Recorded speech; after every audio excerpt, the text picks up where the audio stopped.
নমস্কার। তিয়াশার গল্পের বৈঠকে আপনাদের সবাইকে স্বাগতম। গ্যাস মিত্রতার শোচনীয় পরিণাম লিখেছেন শিবরাম চক্রবর্তী। শুরু করছি আজকের গল্প পাঠ, গ্যাস মিত্রতার শোচনীয় পরিণাম। খুব ভোরে ওঠার একটা উপকারিতা আছে, হাইজিনের বইয়ে পড়েছিলাম। সেই থেকেই আমার ভোরে ওঠার বদঅভ্যাস। তখন বাড়ির সবাই ঘুমন্ত, কাক চিল পর্যন্ত নিঃসাড়। একবার বাথরুমে যাই, একবার বারান্দায় এসে দাঁড়াই, শুকতারার সঙ্গে সাক্ষাৎ হয়। বাড়ির কেউ আমার আগে ভোরে উঠতে পারে না। হ্যাঁ, খুব ভোরে আমি উঠি, উঠে একটু ঘুমিয়ে নিই। তারপর প্রাতঃনিদ্রাটা সেরে উঠতে ৮টা বেজে যায়। বাজবেই তো। ওঠা কম গুরুতর কাজ নয়। প্রথমে তো ময়লা ফেলার গাড়িগুলোর ঘরর ঘরর, তারপর রাম অবতার সিং এর রাম ভজন, তারপরে বাড়ির কাচ্চা বাচ্চাদের চ্যাঁ ব্যাঁ, পাড়ায় কিছু উজবক ছোড়াদের চেঁচিয়ে রিডিং পড়া, এইসব শুরু হয়ে যায়। এর মধ্যে অন্যমনস্ক হয়ে আরামে গড়াগড়ি দেওয়া দুরূহ ব্যাপার। শটান চলে এলাম মেজো মামার বাড়ি সেই জন্যই। কিন্তু এখানে এসে আর এক উৎপাত। না, আমার ভোরে ওঠার অভ্যাস ঠিকই বজায় আছে, তাতে কেউ হস্তক্ষেপ করেনি। তবে মামার বাড়ির কয়লা উনুনের কারবার। খুব ভোরেই উনুনে আঁচ দেওয়া হয়। রান্নাঘর একতলায়, কাজেই আগুন দেবার কয়েক মিনিটের মধ্যেই একতলা, দোতলা, তেতলা বাড়ির চিলেকোঠা পর্যন্ত ধোঁয়ায় ছাপিয়ে যায়। কোনো ঘর বাকি থাকে না। দরজা চেপে ভেজিয়ে হুঁকো দিয়ে কিছুতেই নিস্তার নেই। ধোঁয়া কোনো ফাঁকে ঢুকে পড়বেই, ঢুকবেই। আর সে কি ধোঁয়া! চোখে কানে দেখতে দেয় না, দম বন্ধ হওয়ার জোগাড়। বাপসে! সকাল সন্ধ্যায় রোজ এই উপদ্রব। সন্ধ্যার ধোঁয়া খাওয়ার চেয়ে হাওয়া খাওয়াটা আমি বেশিই পছন্দ করতাম।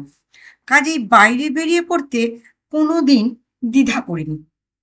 কিন্তু সকালবেলার দিকটায় বিছানা আঁকড়ে কদিন খুব জুঝলাম। কিন্তু না, আর পারা যায় না। পরাজয় স্বীকার করতেই হলো। তারপর থেকে ভোরে ওঠার পরই ধূম্রলোচনের প্রাদুর্ভাব হতে না হতেই তীর বেগে প্রাতঃভ্রমণে বেরিয়ে পড়ি। পাশবালিশের দিকে আর ভ্রূক্ষেপও করি না। দিন কতক মুখ বুজে প্রাতঃভ্রমণ করলাম।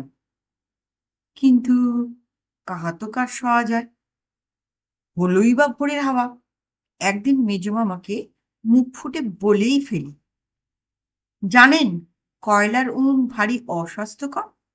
সেদিন এক বইয়ে পড়েছিলাম। কেন? হজম হয় না বুঝি? না, হজম নয়, ভারী ধোয়া হয় কি না। মেজমামা অবাক হয়ে যান। কোন বই লিখেছে এ কথা? কোন বই? আমি আমতা আমতা করতে থাকি। বইটা বইটা হচ্ছে হাইজিন, আমাদের স্কুলের বই। বইয়ে লিখেছে এমন কথা? আশ্চর্য! আমি জানতাম কাঠের উনুনেই ধোয়া হয়। কাঠের উনুনে হয় হরদম ধোয়া, আর কয়লার উনুনে হয় বেদম ধোয়া। অবশ্য প্রথম দিকটায় কেবল, কিন্তু তাতেই স্বাস্থ্যের যা ক্ষতি করে তা আর পূরণ হবার নয়। বইয়ের দরকার কি? চোখেই তো দেখতে পাওয়া যায়। এতগুলো কথা এক নিঃশ্বাসে বলে যায়। মেজমামা যেন একটু কাবু হন। কেন দেখতে পান না? আমি বলেই চলি। কড়িকাঠগুলোর পর্যন্ত কি অবস্থা হয়েছে! দেয়ালের চেহারার দিকে তো তাকানো যায় না, কালি ঝুলি একাকার। বাড়িঘরগুলো তো হাড় খালি হয়ে গেল। দেরাজ, টেবিল, আয়না, আলমারির হাল দেখলে কান্না পায়। আর কাপড় চোপড়গুলো তো দুদিন না যেতে যেতেই কালো মেরে যাচ্ছে। কোনো দিকেই চোখ ফেরানোর উপায় নাই দেখি। এসব কেন? কি জন্য? ওই কয়লার উনুন। মেজমামাই ঘাড় নেড়ে কথাটাকে সমাপ্ত করেন। এসব তো বাইরের দশা, কিন্তু ভেতরের ভেতরের কথাটা কি একবারও ভেবেছেন? না, ভাবেনি তো। কিসের ভেতরের? আমাদের ভেতরের, আমাদের নিজেদের ভেতরের। বাইরের যেমন দেয়ালে কালিঝুলি দেখছেন, তেমনি আমাদের হার্টের, লাংসের ভিতরেও তো অমনি কালিঝুলি পড়ে যাচ্ছে না, ধোঁয়ার অত্যাচারে। এই কথাই হাইজিনে লিখেছে। এইবার মেজমামা সত্যি বড় কাহিল হয়ে পড়েন। হ্যাঁ, বলিস কি? এই কথা লিখেছে হাইজিনে? তা লিখবেই বা না কেন? এ তো আশ্চর্য কথা। বাইরেও যেমন ভেতরেও তেমনি কালিঝুল পড়তে তো বাধ্য। ঘাড় হেঁট করে কিছুক্ষণ কি যেন ভাবেন। যাক, একটা উপায় হয়েছে। এর প্রতিকার বার করা গেছে। আমি মাতুলের দিকে তাকাই। কাল সকালেই মিস্ত্রি ডাকিয়ে বাড়িঘরে চুনকামের ব্যবস্থা করে দিচ্ছি। তাহলে আর কালিঝুল থাকবে না, সব পরিষ্কার। সে তো বাইরের করলেন, কিন্তু ভেতরের? ভেতরের? মেজমামা আবার ভাবিত হয়ে পড়েন। ভেতরের কি করা যাবে? ভেতরে তো চুনকাম করা যায় না। তাহলে তুই কি বলিস, তবে চুনের জল খেতে? না, সেই লাইম জুস যেটা তোর মামি চুলে দেয়? আমি কি তাই বলছি? আহা, তুই কেন বলবি? তোর হাইজিন কি বলে? মেজমামা উৎসুকভাবে আমার উপদেশের প্রতীক্ষা করেন। লাইম জুস টুস খাবার অত কাণ্ড করবার কি দরকার মামা? তার চেয়ে এক কাজ করলেই তো হয়। আমাদের বাড়ির মতো গ্যাসের ব্যবস্থা করলেই তো পারেন। গ্যাস? মেজমামার চোখ জ্বলে ওঠে। ঠিক বলেছিস। অ্যাঁ, এতদিন আমার মাথাতেই আসেনি এই কথাটা। তাই তো, তাই করলেই তো সব হাঙ্গামা চুকে যায়। ঠিক বলেছিস। মানে, তুই না, তুই কি আর বলবি? তোর হাইজিনের কথাই ঠিক। মেজো মামা তৎক্ষণাৎ গ্যাস কোম্পানিকে টেলিফোন করে দেন বাড়িতে গ্যাসের কানেকশন দেবার জন্য। আমিও পরদিন সকালে সুখ স্বপ্ন দেখতে থাকি। গ্যাসের আমদানির পর দিন কত খুব সুখেই কাটল। গ্যাসের উনুনেই সব রান্না বান্না হয়। ধুম ধাক্কা একেবারে বন্ধ। তাছাড়া আরো কত রকমের সুবিধা। স্নানের ঘরে গরম জল পাওয়া যেতে লাগলো। শীতও পড়ে এসেছিল। ফুলকপির ডালনার সঙ্গে গরম জলে স্নান, এমন সুখকর স্নানাহারের যোগাযোগ কপালে খুব কমই লেখে। কেরোসিনের হেরিকেন তুলে দিয়ে গ্যাসের বাতির বন্দোবস্ত হলো। প্রচুর ঠান্ডা আলোয় চোখ যেন জুড়িয়ে যায়। আমরা সকলেই গ্যাসের দারুণ ভক্ত হয়ে পড়লাম। আমি তো বলেই ফেললাম, হেরিকেনের আলোয় এতদিন কেবল কানা হতেই বাকি ছিল। কি খাসা আলো দেখছেন মামা! ইলেকট্রিক কোথায় লাগে? মেজো মামা ঘাড় নাড়েন। হুম, গ্যাস মানুষ নয় রে, দেবতা, আসল দেবতা। দাপড়ে ছিলেন ব্যাসদেব, আর কলিতে এই গ্যাসদেব। গ্যাসের মিটারটি মামার ভারী প্রিয়। দিনরাত তার দিকে মামার নজর। একটা স্পেশাল চাকরই বহাল করে রেখেছেন। সে সদা সর্বদা এটা তোয়াজ করছে। মিটারের একটু অযত্ন, ঝাড় পচে ঈষৎ অবহেলা হয়েছে কি, অমনি বেচারা জরিমানা হয়ে গেছে। মামা বলেন, বুঝলি, ওই মিটারটিই হচ্ছে গ্যাসের মালিক। ওইটিই কিন্তু আসল। ওইখান থেকেই গ্যাস তৈরি হচ্ছে। হুঁ। আমি প্রতিবাদ করতে যাই। আহা, তৈরি না হোক, তৈরি যেখানে খুশি হোক না কেন, ওই মিটারেই তো সেই গ্যাস আকর্ষণ করে টেনে নিয়ে আসছে আমাদের বাড়ি। আর কিরকম ওর মাথা! কত কত গ্যাস খরচ হচ্ছে তার ঠিক ঠিক হিসাব রাখছে সেই সঙ্গে। মাস খাবারে গ্যাসের বিল এলো।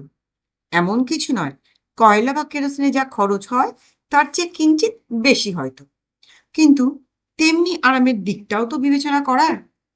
মামার ভয় ছিল না জানি কত টাকাই না দিতে হবে, কিন্তু সামান্য কয়েকটা টাকা দেখে তিনি প্রবল দীর্ঘ নিঃশ্বাস ফেললেন, যেন প্রকাণ্ড একটা বোঝা তার মাথা থেকে নেমে গেল। পিয়নের বিল চুকিয়ে তাকে বকশিস দিয়ে ফেললেন আনন্দের আতিশয্যে। আমাকে একটা টাকা দিয়ে বললেন, যা বায়োস্কোপ দেখগে।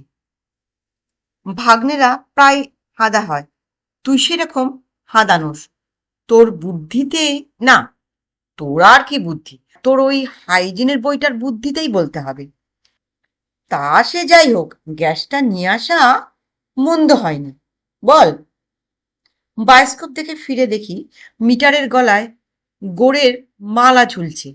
জানা গেল ওই জয়মাল্যের জন্যই মামাই দায়ী। মালাটা হস্তগত করবো কিনা ভাবছি, এমন সময় মামা নেমে এলেন, যেন আমার আগমনের অপেক্ষাতেই ছিলেন। কিরকম মানিয়েছে দেখ দেখি, মালা পরে যেন হাসছে। ওর আমি আজ নতুন নামকরণ করেছি, মিটার মানে তো মিত্র, ওর নাম দিলাম গ্যাস মিত্র। তুই কি বলিস? আমি আর কি বলবো, মামার কথায় সায় দিতেই হয় আমাকে। হ্যাঁ, তবে ঠিক হয়েছে বলতেই হবে, না বলেই বা উপায় কি? মিজু মামা আমার দিকে সন্দিগ্ধ দৃষ্টিপাত করেন। দেখ, ওই ফুলের মালায় হাত দিস নে যেন, তোর জন্য একটা ফুল আমি রেখে এসেছি তোর টেবিলে। কদিন থেকে শীতটা একটু জোর পড়েছিল। মেজে মামা অফিস থেকে ফিরে হঠাৎ গ্যাস মিত্রের গায়ে হাত দিয়ে দেখেন দারুণ ঠান্ডায় তিনি কনকন করছেন। তৎক্ষণাৎ মিত্রবরের খাস খানসামার তলব হলো। মামা তো বাড়ি মাথায় তুললেন। অ্যাঁ, ও কিনা গ্যাস চালিয়ে আমাদের সকলকে গরম রাখছে, আরামে রাখছে, আর ওরই ওই দুর্দশা! এই প্রচণ্ড শীতে বেচারা একেবারে ঠান্ডা মেরে গেছে গা। হ্যাঁ, খুব করে মেসেজ করা হলো। খানসামা, মামা আর আমি তিনজনে মিলে হাত চালালাম, কিন্তু শৈত্য কমার কোনো লক্ষণ দেখা গেল না। মামা মিটারের গায়ে কান পেতে শোনেন কোনো আওয়াজ পাওয়া যাচ্ছে না, চলছে কিনা কে জানে। হায় হায়, এমন মিত্র আমাদের মারা পড়ল কেবল তোদের অমনোযোগের জন্য। তারপর মামা মাথা ঘামাতে লাগলেন। মামার মাথা ঘামালে কিনারা হয়, কেমন করে যেন হয়ে যায়। আমি বরাবর সেটা দেখে এসেছি। তিনি হুকুম করলেন, গরম জল করো, করে ঢালো ওর মাথায়। বালতি বালতি গরম জল মিটারের মাথায় পড়তে লাগল। অল্পক্ষণেই মিত্র মহাশয়ের দেহ তেতে উঠল। মামা তখন একটা পোকার নিয়ে এক জায়গায় গর্তের মতো ছিল, তারই সুযোগ নিয়ে ভালো করে ভেতরটা খুঁচিয়ে দিলেন। তারপর আরেকটা ছেঁদার উপলক্ষ দিয়ে একটা শিক চালালেন, চালিয়ে মিটারের ভেতরটা খুব কষে ঘুরিয়ে দিলেন, গায়ে যত বল ছিল সব দিয়ে। মুহূর্তের মধ্যেই মিটারের পরিবর্তন দেখা যায়। আগেও তিনি চলতেন, কিন্তু তার চালচলন কেমন নিঃশব্দ ছিল। এখন তার ভেতরের কলকবজা বেশ সজোরে আর সশব্দে চলতে শুরু করেছে। আগে এমনটা ছিল না। মিত্রদেহে নবজীবনের সঞ্চার দেখে মেজ মামা খুব প্রীত হয়ে উপরে গেলেন। মিটারের উৎসাহের লক্ষণ আমরা সকলেই লক্ষ্য করছি কদিন থেকে।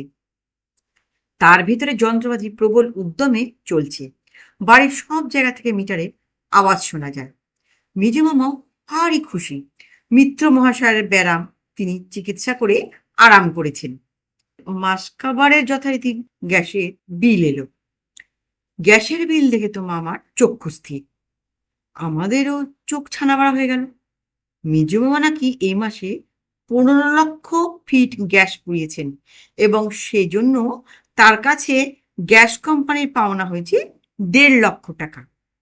বিলের টাকাটা অবিলম্বে দিয়ে দেবার জন্য অনুরোধ করা হয়েছে।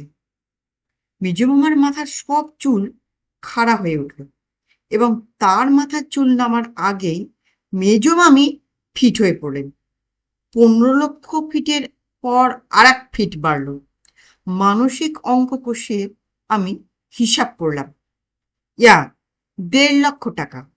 এই বলতে বলতে মেজমামা বেরিয়ে পড়লেন সোজা গ্যাস কোম্পানির অফিসের উদ্দেশ্যে। এই প্রথম তিনি বেরুবার মুখে মিত্রবরের প্রতি দৃষ্টিপাত করতে ভুলে গেলেন। গিয়ে কেরানিদের একজনকে জিজ্ঞাসা করলেন, এ মাসে কত গ্যাস তোমরা তৈরি করেছো? ঠিক তা তো বলতে পারবো না, তবে 10 লক্ষ ফিট এইরকম আন্দাজ। কিন্তু আমার বিলে তোমরা যা তৈরি করেছো তার চেয়েও 5 লক্ষ ফিট বেশি তোমরা চার্জ করেছো। এই ভুলটা শোধরানো দরকার। কই বিল দেখি? ও ঠিকই আছে, মিটার দেখেই ওই বিল করা হয়েছে কিনা, মানে ও হচ্ছে আপনারই মিটারের হিসাব।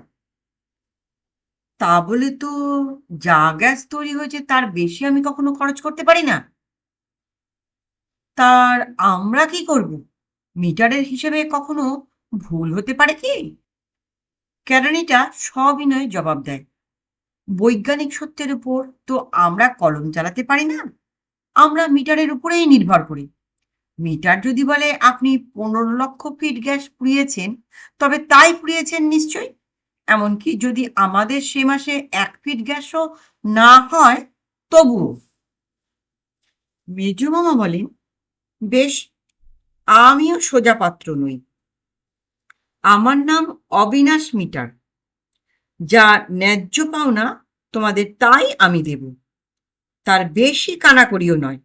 হ্যাঁ, বাড়তির জন্য আমি 1 পয়সাও দেব না, তবে 10 লক্ষ ফিট যে আমার পক্ষে খরচ করা সম্ভব, তার জন্য 1 লক্ষ টাকা দিতে আমি প্রস্তুত আছি। আমার বাড়ি ঘর বেচে ফতুর হয়েও আমি তা দেব, কিন্তু ওই বাড়তি 50,000-এর জন্য 1 পয়সাও না। কেরানি বলে, পুরো বিলই আপনাকে চোকাতে হবে, তা না হলে আমরা গ্যাস বন্ধ করে দেব। বেশ, তাই দাও তাহলে, বলে মেজমামা রেগে বাড়ি চলে আসেন। ইতিমধ্যে মিত্র মহাশয় মেজমামা এসেই লক্ষ্য করে দেখেন বিল হওয়ার পর থেকে আরো 10 লক্ষ ফিটের হিসাব তৈরি করে রেখেছে এবং প্রতি মুহূর্তেই ফিটের হিসাব বেড়েই চলেছে।